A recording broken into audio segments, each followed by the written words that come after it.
안녕하십니까. 마이바시의 회계 이야기 마이바입니다. 오늘은 구독자분께서 요청하신 샘표식품이라는 회사의 사업보고서와 재무제표를 읽어보겠습니다. 이 동영상은 종목을 추천하는 동영상이 아닙니다. 이 동영상은 회사의 사업보고서와 재무제표를 계속 반복적으로 읽어나가면서 사업보고서와 재무제표에 익숙해지기 위해 공부하는 동영상입니다. 오늘 구독자분께서 요청하신 샘표식품에 대해서 한번 읽어보려는데 먼저 잠정 실적 공시가 나왔습니다. 한번 살펴보겠습니다. 지금 전년 대비 매출은 4.7% 증가했고 영업이익은 7.9% 증가했고 법인세 차감 전 순이익은 42.4%가 증가했고 당기순이익은 59.6%가 증가했습니다. 당기순이익 이렇게 매출이 증가하는 그 비율보다 더 많이 증가한 이유는 외화 환산 손익이 좀 많이 증가를 했어요. 그래서 이러한 부분들이 좀 많이 증가했고 4분기를 한번 살펴보면 4분기는 지금 698억, 622억 증가했죠. 전년 대비 증가했고 영업이익도 43억, 전년에는 1억 상당히 많이 증가했습니다. 영업이익이 그렇죠. 42억이 증가했어요. 전년 대비. 그리고 당기순이익은 적자 28억 적자에서 35억 흑자로 상당히 많이 증가했죠. 3분기 대비해서는 지금 매출이 3분기가 718억이잖아요. 718억에서 698억. 3분기에서 4분기는 좀 줄었죠. 영업이익은 어때요? 지금 89억에서 43억으로 줄었죠. 영업이익도. 그리고 당기순이익은 69억에서 35억으로 이것도 줄었어요. 줄었지만은 4분기가 전체적으로 좀 안 좋은 것 같아요. 보니까 전년 대비해서도 보니까 전년도도 보니까 그래서 그렇지만 전년 대비해서 전년 4분기에 비해 2017년도 대비 4분기 대비해서는 상당히 많이 증가했죠. 영업이익도 많이 증가하고 한번 살펴보겠습니다. 3분기치예요. 3분기치 손익계산서 내용인데 4분기에 이미 증가했으니까 뭐 특별히 살펴볼 건 없고 지금 우리가 볼 것은 매출 총이익률이 지금 전년 2017년도 대비해서 많이 증가했어요. 매출 총이익률은 그렇죠. 이익률은 많이 증가했는데 영업이익률은 많이 떨어졌어요. 그렇죠. 즉 매출 총이익률이 증가했다는 것은 뭐냐면 이게 지금 제품 판매가와 원가 제품 스프레드가 있죠. 스프레드가 그렇죠. 스프레드가 이게 좀 커졌다는 거죠. 커졌다는 거고 아니면 뭐 생산성이 좋아졌다든지 둘 중 하나인데 보니까 원재료 가격이 좀 많이 떨어졌어요. 원재료 가격이 많이 떨어져 가지고 지금 좀 많이 스프레드가 좋아진 것 같아요. 이제 그런 부분이고 영업이익이 줄었다는 것은 뭐냐면 영업이익률이 아무래도 이제 판매비와 관리비가 좀 많이 증가했다는 거예요. 이 회사 한번 주석사항을 보면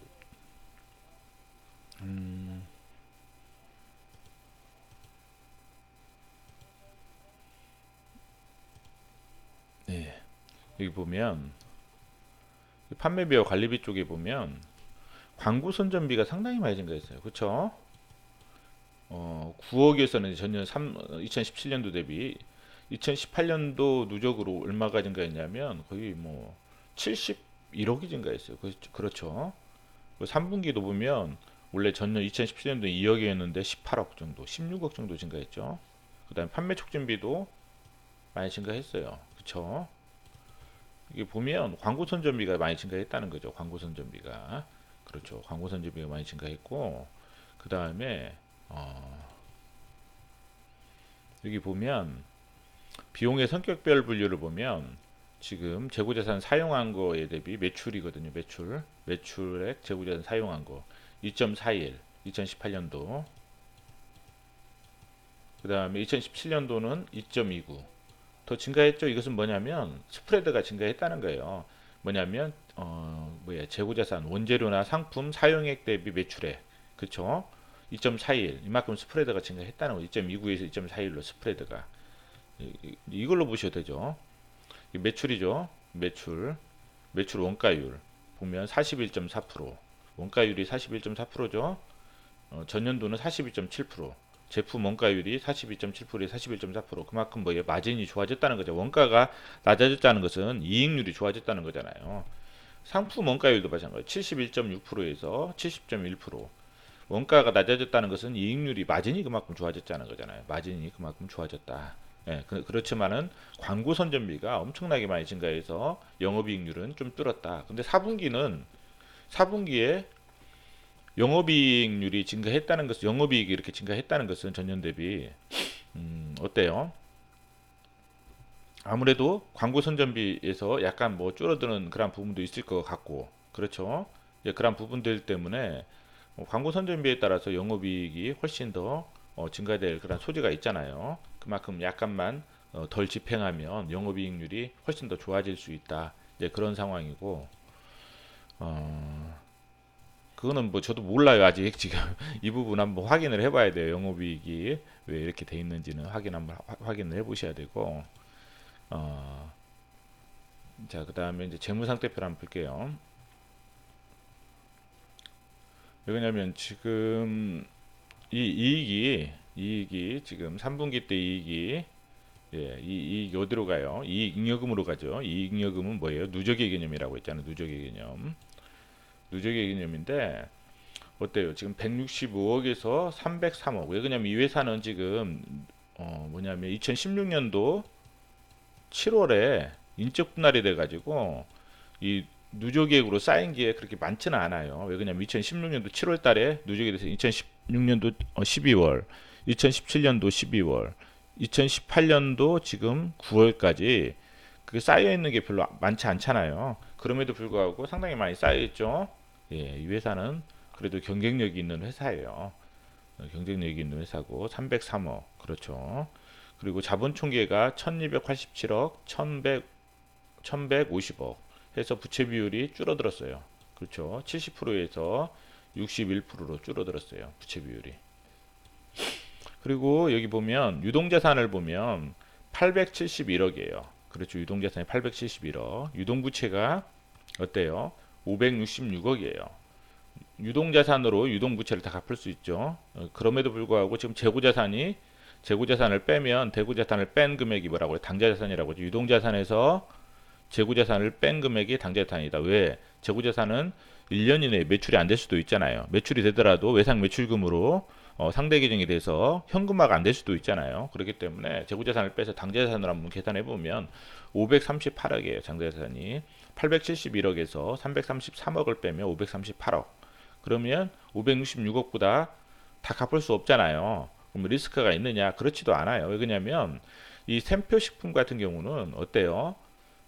지주회사가 어디예요? 샘표라는 그 샘표 주식회사예요. 샘표 주식회사. 이 샘표 주식회사의 이건 개별 재무제표거든요. 개별. 그 샘표식품에 그 샘표식품이 있잖아요. 여기 보면 밑으로 내려가 보면 샘표 주식회사가 49.38%를 가지고 있어요. 그렇죠. 이게 지주회사예요. 지주회사. 예, 지주회사인데 그럼 샘표 식품 지주 주식회사 같은 경우 이게 개별 재무제표를 보면 어때요? 지금 단기 금융상품이 275억, 또 금융상품이 84억, 359억이죠. 부채는 거의 없어요. 부채는 지주회사 뭐 거의 없죠. 31억. 뭐 이자가 나가는 부채는 없어요. 지주회사에. 그쵸? 96억밖에 없어요. 나머지는. 그리고 그러면 지금 금융자산만 483억이에요. 그러니까 뭐냐면 이 회사가 좀 뭐 약간 뭐 그 당대자산으로 유동부채를 다 못 갚더라도 어때요? 지주회사에서 충분히 지원해 줄 수 있잖아요. 그렇기 때문에 이 회사는 안정적이다. 예, 안정적이다. 예. 그리고 지금 매출 채권이 좀 많이 증가했죠. 90억 정도가 증가했어요. 90억 정도가. 이것은 체크를 해 두셔야 돼요. 왜냐하면 매출 채권이 90억 정도가 증가됐다는 것은 그만큼 현금 흐름이 90억만큼 안 좋다는 거잖아요. 그렇죠? 현금 흐름이. 그래서 어때요? 단기 금융상품을 팔았죠. 여기 단기 금융상품을 팔아서 10억 정도 현금을 확보했고 그러니까 재고자산도 어때요? 늘리지 않고 15억 정도 줄었죠. 지금 줄어가지고 현금을 확보했고 어때? 유형자산은 투자를 했고 그리고 뭐 이렇게 나중에 재고자산은 뭐 특별한 게 없죠. 재고자산 특별한 게고 매출채권만 한번 볼까요? 매출채권.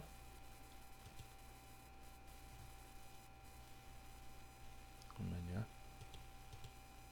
매출채권 및 기타 채권 보면 매출채권이 한 93억 정도 증가했어요. 그리고 대손 충당금은 2억밖에 더 설정을 안 했어요.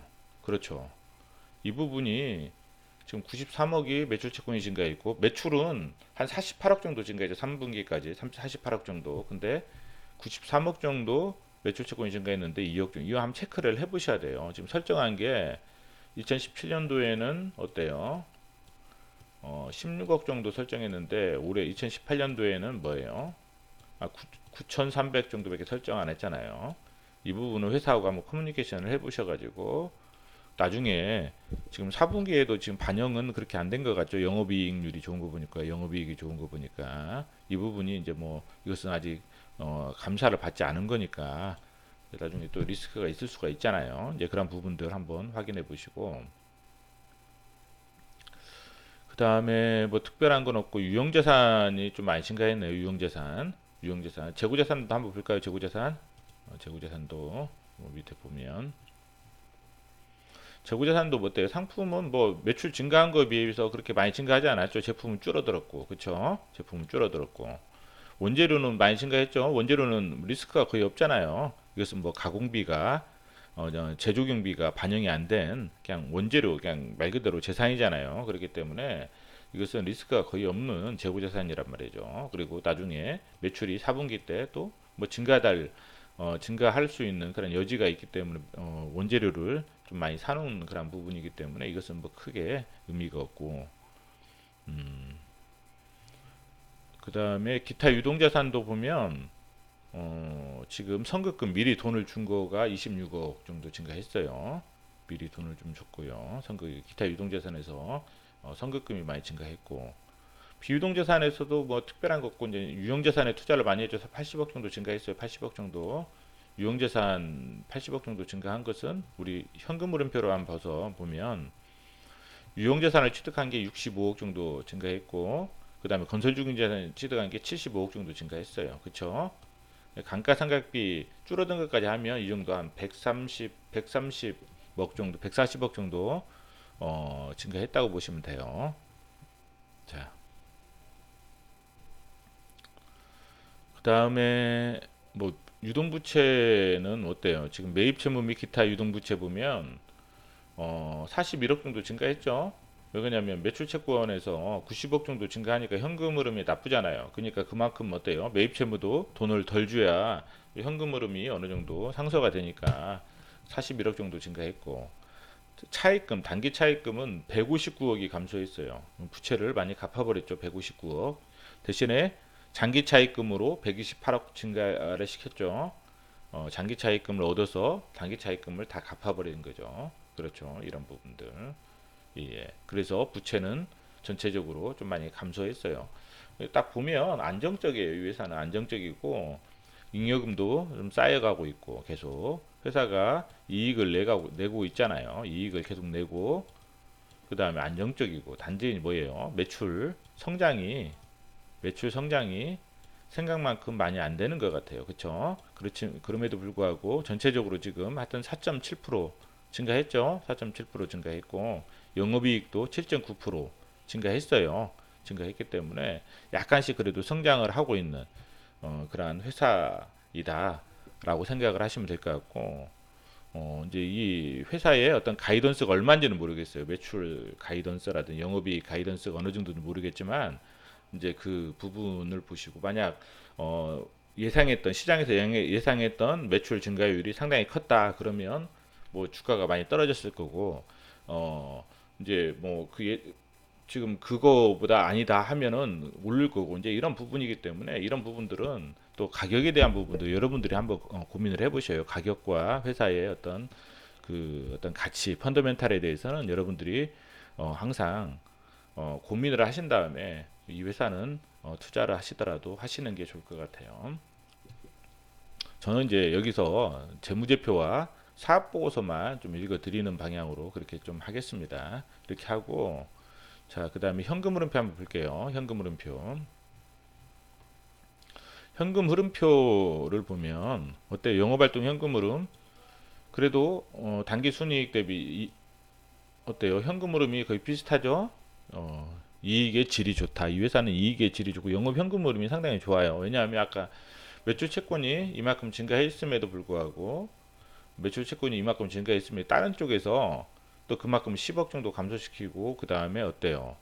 또 재고자산도 15억 정도 감소시키면서 그 다음에 매입 채무에서도 그만큼 증가를 시켜버려서 좀 현금 흐름을 좀 많이 개선을 시킨 것 같아요. 그쵸?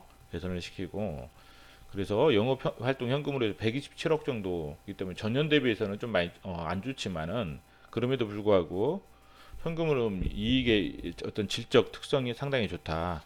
그리고 영업활동 현금으로해서 플러스가 되고 그 다음에 투자활동 현금으로해서 마이너스가 되고 이 마이너스 유형자산 취득을 많이 하고 성장을 위해서 그 다음에 건설중개자산 취득 그렇죠 기계장치라든지 여러가지 수선도 하고 또 신규로 또 하기도 하고 그 다음에 증설도 하고 그래서 회사의 생산성을 계속 증대시킬 수 있잖아요.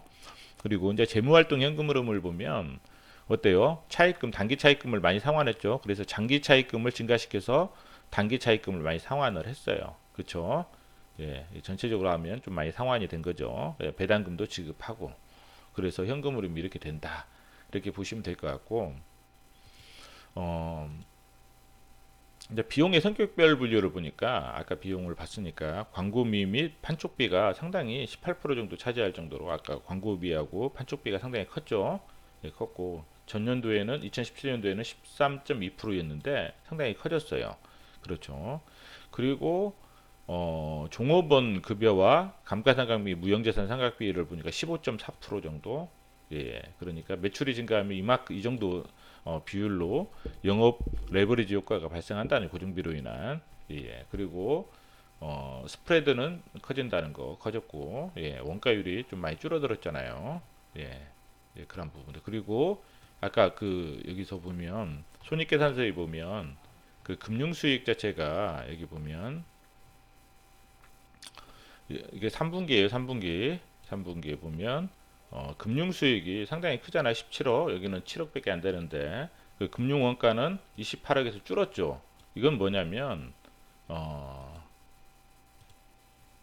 외환차익과 외환산이익이 지금 상당히 지금 여기 금융수익 보면 커졌잖아요. 이렇게 그쵸? 여기 커졌죠. 커졌고 그 다음에 금융 비용에서 보면 줄었어요.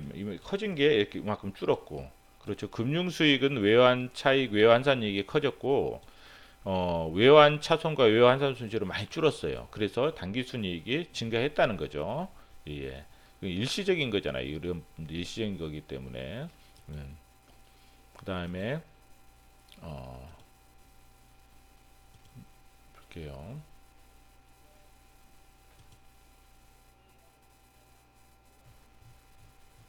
처음부터 한번 볼게요. 이 회사 한번 대략적으로.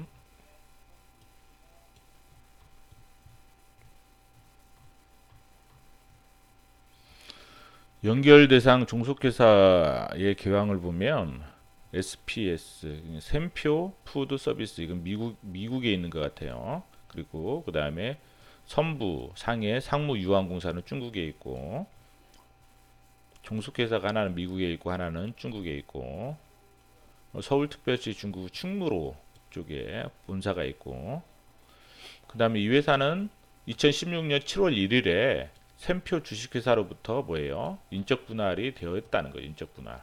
인적 분할이라는 것은 저번에 말씀드렸죠. 인적 분할은 이게 샘표 주식회사다. 샘표 주식회사다. 그러면 이 샘표 주식회사의 주주가 A, B, C가 있을 거 아니에요. 인적 분할을 하면 그대로 샘표식품이 되는 거죠. 샘표식품. 샘표식품이 돼서 주주가 또 A, B, C 이런 식으로 되죠. 이런 식으로 되고 이런 식으로 이게 인적 분할이죠. 인적 분할이고 이제 여기서 이제 보통 지주회사로 전환되려면 여기서 이제 대주주가 가지고 있는 지분을 뭐예요? 이 회사에다 파는 거죠. 팔면서 물적 이렇게 파는 거죠. 팔면서 이제 샘표 주식회사에서 샘표식품 이렇게 이제 한 47점 몇 프로 가지고 있는 거죠. 이런 식으로 대주주가 가지고 있는 지분을 이 샘표 주식회사에다 이제 팔면서 이제 이런 식으로 이제 전환시키는 거죠. 물적 분할은 뭐냐면 물적 분할은 주주가 A, B, C 이렇게 있다면 샘표 주식회사다 그냥 샘표 식품 만들면 분할을 하면 여기 100% 이렇게 가지고 있는 걸로 이렇게. 인적 분할은 완전히 다른 회사 서로 다른 거예요.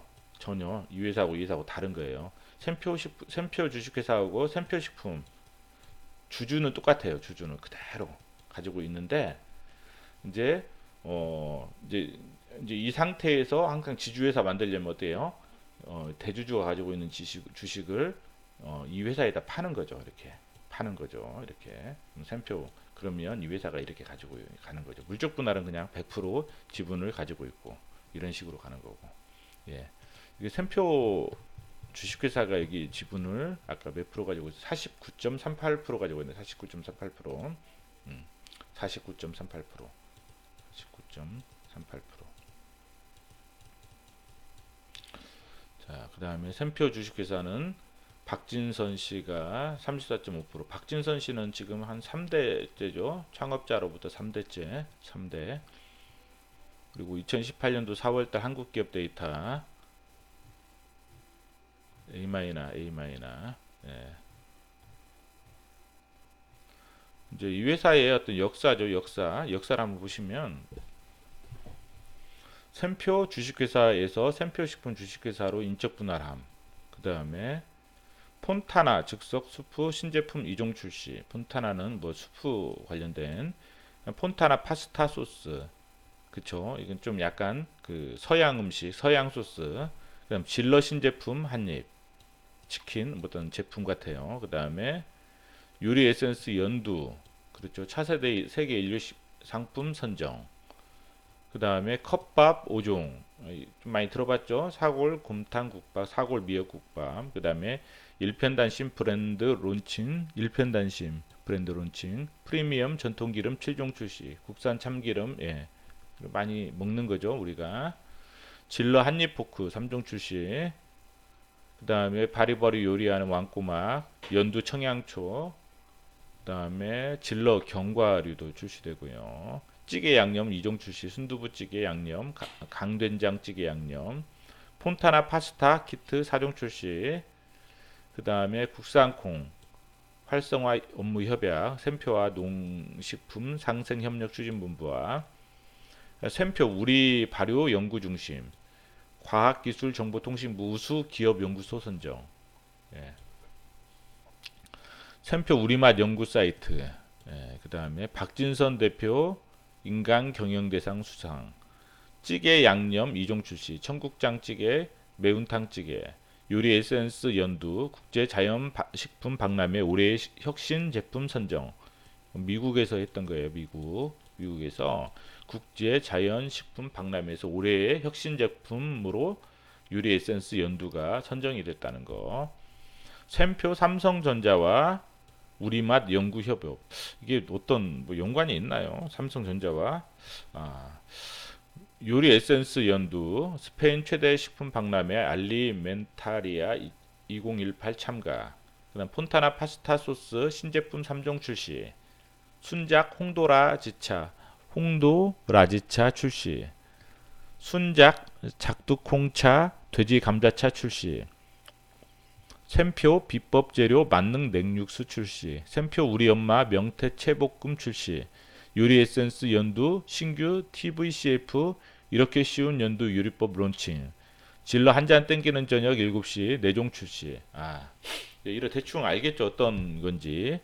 여기 보면 연두 신규 TVCF가 뭐냐면 이거예요. 이거 이런 거 TVCF 이렇게 쉬운 연두 요리법 해서 이런 식으로 나오는 거 이렇게 많은 것 같아요. 이렇게 그쵸? 예. 이런 쪽이에요. 이런 쪽. 예. 많이 들어봤죠? 자, 그리고 한번 볼게요. 근데 주식 유통 주식 수가 400만 주밖에 안 되네요. 400만 주밖에 안 돼서 어, 이거는 뭐 상당히 300만 주밖에 안 돼서 나중에 사고 팔고 할 때 좀 힘들 수가 있어요. 힘들 수가 있는데 이게 비중을 만약 내가 이 회사를 관심을 갖고 투자한다면 비중을 조절을 잘 하셔가지고 나중에 팔고 나올 때 좀 편하게 팔고 나올 수 있을 정도로만 사시는 게 또 괜찮을 것 같아요. 그 다음에 배당도 200원씩. 간장 같은 경우는 어때요? 지금 서서히 양쪽으로 감소하고 있다는 거예요. 지금 간장은 성장성이 떨어지고 있고, 연두는 어때요? 지금 연평균 36%로 성장하고 있고, 그쵸? 그 다음에 100년 동안 이거 식초죠. 식초 이것은 뭐 아주 그렇게 빠르게 침투하지는 못한다는 거. 침투율이 좀 낮다는 거. 그 다음에 통조림은 성장성이 낮다. 성숙기 시장이다. 그리고 질러는 어때요? 지금 제품의 종류 및 매출이 늘어나고 있다. 폰타나는 어때요? 서양 소스 시장 다품종 소량 생산 및 그냥 판매가 이루어지고 있다. 한 제품이 독점하기보다는 여러 제품들이 경쟁하면서 다품종 소량 생산 및 판매가 이루어지고 있다는 거. 그 다음에 2017년 12월부터 다니엘 헤니를 모델로 TVC, 디지털 광고, 소비자 이벤트 등 공격적인 마케팅 활동을 집행하고 있어 브랜드 인지도 확대를 통한 매출이 증가되고 있는 추세다. 매출이 증가되지만 그만큼 어때요? 광고 선전비도 증가되고 있다. 미국 같은 경우는 어때요? 지금 최근 미국 사회에서 이슈화되고 있는 비만 문제로 인해서 건강함과 삶의 조화를 강조하는 웰빙 라이프에 대해서 관심을 가지고 있다. 그래서 이 간장 같은 경우는 어떻게 보면 간장은 좀 그런 것 같아요. 이것은 뭐 우리나라 교포들이나 좀 많이 찾는 것 같고, 아까 그 연두 있죠, 연두, 두부 이런 부분들은 연두, 콩 관련된 그러한 식품들은 미국인들도 의외로 좀 괜찮을 것 같다라는 그런 생각은 해요. 그래서 이쪽 연두 쪽이 이제 어떤 그 미국 쪽에서 얼마나 성장하느냐 이 부분을 좀 보셔야 될 것 같아요. 장류 근데 이 회사는 이제 지금 현재 장류가 어때요? 57.8%를 차지하고 있어요. 그리고 장류외가 42.2%. 이제 이쪽이 얼마나 더 성장을 하느냐에 따라서 이 회사는 성장성이 이제 나타날 수가 있겠죠. 이 회사가 이제 장류외 쪽이 얼마나 성장을 하느냐. 그리고 미국과 중국 쪽이 좀 얼마나 성장을 하느냐. 이런 쪽, 특히 미국 쪽 같은 경우, 지금 미국 쪽 같은 경우는 연두 같은 경우가 예, 그렇죠. 유리 에센스 연두 같은 경우가 아까 무슨 상을 받았죠. 그리고 미국 쪽에서도 상당히 예, 지금 열심히 하려고 하는 것 같아요. 종속회사도 하나 있죠. 미국 쪽에. 예. 그리고 주요 제품 등은 어때요? 지금 간장 같은 경우는 어때요? 약간 뭐 그대로죠. 여기도 그대로고 다 제품 가격은 원재료 가격은 어때요? 좀 많이 떨어졌죠. 원재료. 예. 특히 주요 원재료 가격 변동 추이는 지금 많이 떨어지고 있죠. 이게 지금 예, 원재료며 이런 부분들 왜 떨어지냐면 지금 미중 국제 대두 가격은 미중 무역 분쟁의 장기화에 따른 수출 수요 위축과 남미 지역 대두 생산량이 역대 최대를 기록하면서 지속적으로 최저치를 경신하고 있다는 거죠. 그러나 현재 미국 내 기후 변화로 인해서 대두 수확 지연 우려와 품질 저하의 가능성으로 시세가 소폭 상승하는 모습도 보이고 있다는 거 이거 좀 체킹을 하셔야 될 것 같아요. 설비의 신설 및 매입 계획은 앞으로 매입할 계획이라는 거죠. 신설은 투자 기간 2018년도 1월 1일에서 12월까지 기계장치, 증설도 기계장치 18년도 안에서 대규모 수선도 이제 한다는 거죠. 투자 효과는 뭐예요? 발효 용량을 확대하고 폐수 절감하고 품질 향상, 포장 라인을 추가하고 제국 SD 설비 증설, 그 다음에 품질 향상, 로스 감소, 근무 환경 개선, 수분 흡수율 향상 등 뭐예요? 품질 향상이 되고 그 다음에 생산성이 향상이 된다는 거잖아요. 그쵸?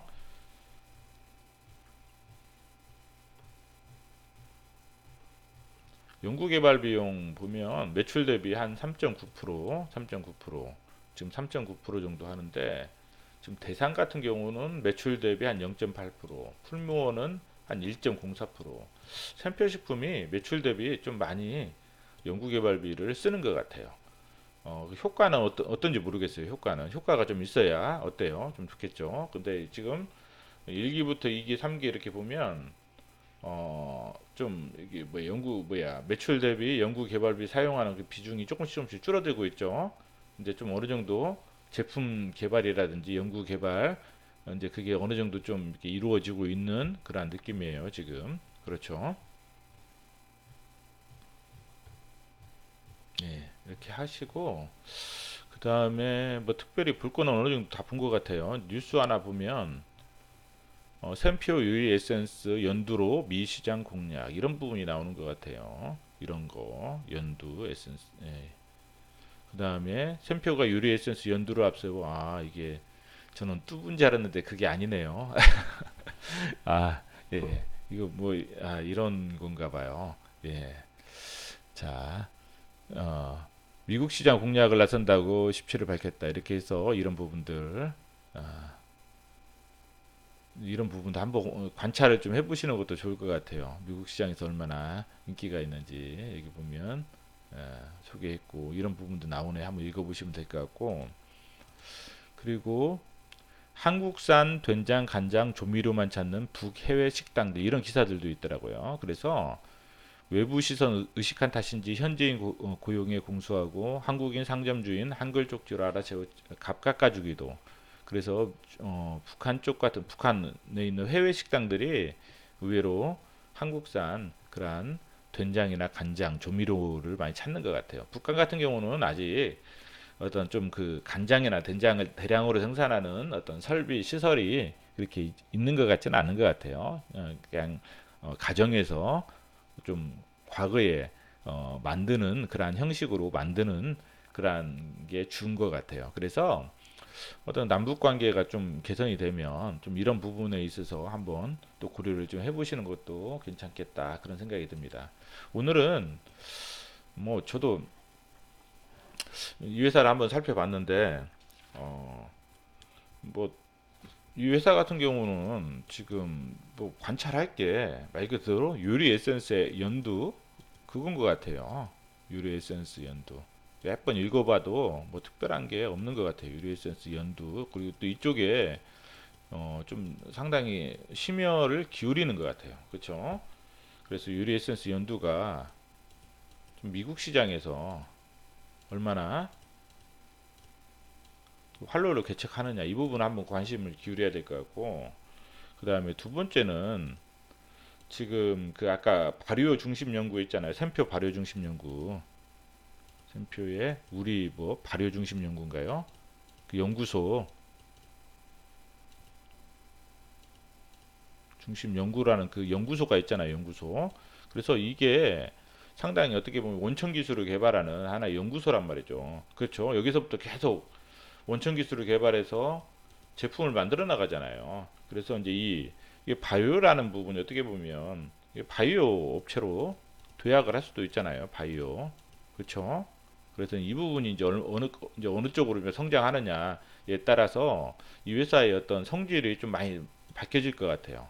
지금 현재는 지금 장류가 50 몇 프로인데 이 발효 중심 연구라는 연구소를 통해서 무언가 발효 관련된 식품들을 계속 만들어내다 보면 또 이제 이쪽 부분이 좀 매출이 증가하다 보면 좀 성질이 좀 많이 바뀌는 회사로 될 수도 있겠다. 이제 그런 생각이 들어요. 그래서 이제 좀 어떻게 매출 대비 연구 개발비도 상당히 다른 회사들에 비해서 크고 그래서 상당히 이제 그런 부분들 한번 보셔야 될 것 같고 그다음에 뭐 남북 관계가 개선이 되면 뭐 이것은 곁다리로 남북 관계가 개선이 되면 이제 또 어떤 장류나 된장류 이런 부분들에 대한 어떤 소비 이런 부분들 어떻게 보면 북한 쪽 같은 경우는 아직 그게 좀 미미하기 때문에 이런 부분들도 한번 검토를 해보시는 것도 좋을 것 같습니다.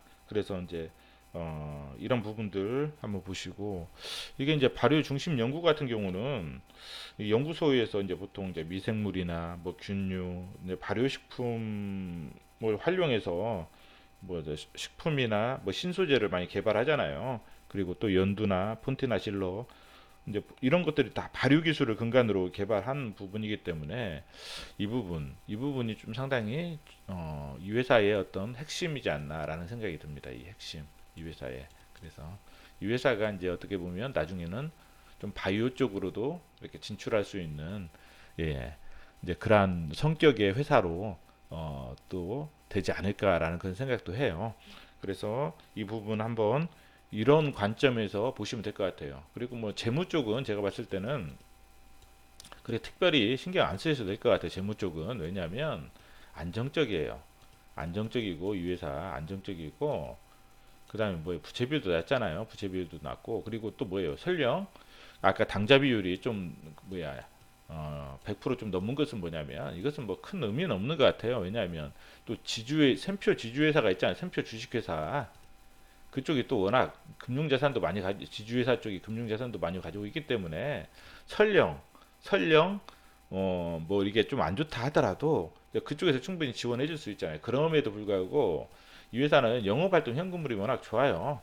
영업활동 현금 흐름이 영업활동 현금 흐름, 현금을 창출하는 능력이 좋기 때문에 그렇게까지 뭐 리스크가 있는 회사도 아니고, 그래서 재무를 굳이 뭐 이렇게 막 이렇게 보실 필요는 없을 것 같고요. 이 부분에 대해서 어차피 이게 소비재 산업이기 때문에 이 부분에 대해서, 이런 부분에 대해서 한번 관찰을 좀 오랫동안 하시는 게 이 회사를 예측하는 게 더 좋지 않을까 그런 생각이 듭니다. 오늘은 이상입니다.